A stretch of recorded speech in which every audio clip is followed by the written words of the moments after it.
এই দোয়াটা পড়ার দরকার আছে না নাই? সকালবেলা যদি পড়েন 3 বার, সারাদিন তারা আপনার জন্য মাগফিরাতের দোয়া করবে। আর ওই দিন ইন্তেকাল করলে আল্লাহ তাআলা শহীদ হিসেবে আপনাকে কিয়ামতের দিন দাঁড় করাবে। আবার সন্ধ্যাবেলায় যদি পড়েন, সারা রাতের জন্য মাগফিরাতের দোয়া করবে। ওই রাতে মারা গেলে শাহাদাতের মৃত্যু নসিব হয়ে যাবে। সকাল সন্ধ্যার যে জিকির, এই জিকিরের অন্তর্ভুক্ত করে নেবেন এই ওয়াজিফাটা। আউযু বিল্লাহি মিনাশ শাইতানির রাজীম।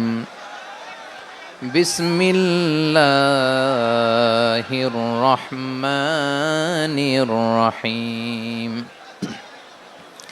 হুয়াল্লাহু আল্লাযী লা ইলাহা ইল্লা হু আলিমুল গায়বি ওয়াশ শাহাদাতি হুয়ার রহমানুর রহিম।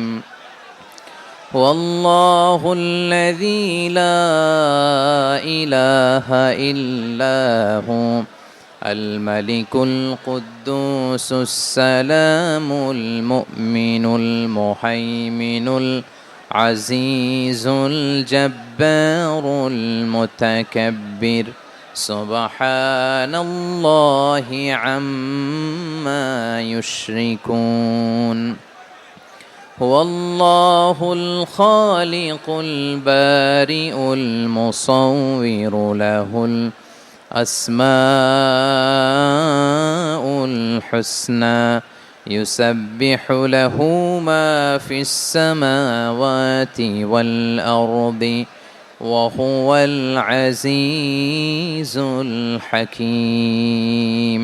মুখস্থ আছে না সবার? বাংলাদেশে ফজরের নামাজে প্রত্যেক মসজিদে যখন তাসবিহ পড়ে, ইমাম সাহেব এটা তালিম দেয় না, তালকিন দেয় না? মুখস্থ আছে না সবার? জি, ইনশাআল্লাহ। সূরা হাশরের শেষ 3 আয়াতের একটা বিশেষ ফজিলত আছে, এটা আপনারা পড়বেন। কি ফজিলত? বিষ্ণু ইসা ইসলাম বলেন, মান ক্বালা হিনা ইউসবিহু সালাসা মাররাতিন আউযু বিল্লাহিস সামিউল আলিম মিনাশ শাইতানির রাজীম সুম্মা ক্বারাআ সালাসা আয়াতিন মিন আখিরি সূরাতিল হাশরি ওয়াক্কালাল্লাহু বিহি ৭০,০০০ মালাকিন ইউসাল্লুনা আলাইহি ওয়া ইন মাতা ফি যালিকাল ইয়াউমি মাতা শাহীদান।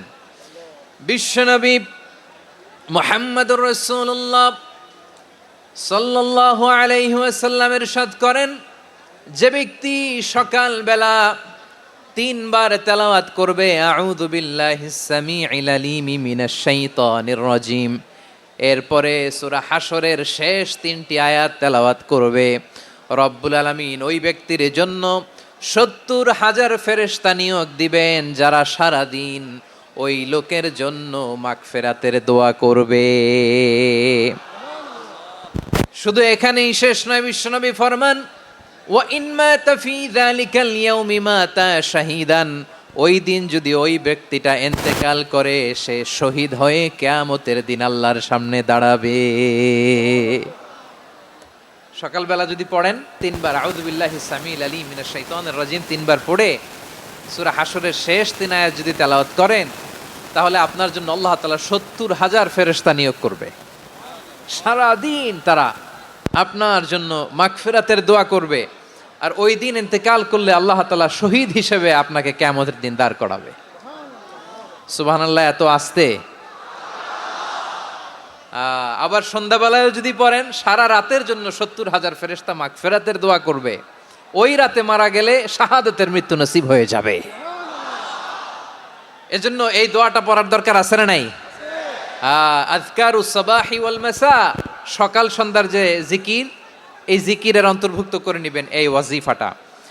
যে হাদিসটা বর্ণনা করলাম সুনানে তিরমিজির হাদিস, যদিও হাদিসটা সনদের দিক থেকে দাঈফ, কিন্তু মুহাদ্দিসিনে ইকরাম বলেছেন যেহেতু এটা ফাজাইলুল আমালের হাদিস, এটা পড়ার ক্ষেত্রে কোনো নিষেধাজ্ঞা নাই, এটা পড়া যাবে। সো সকাল সন্ধ্যা যদি সুযোগ হয় এই ওয়াজিফাটা যেন আমরা পড়ি।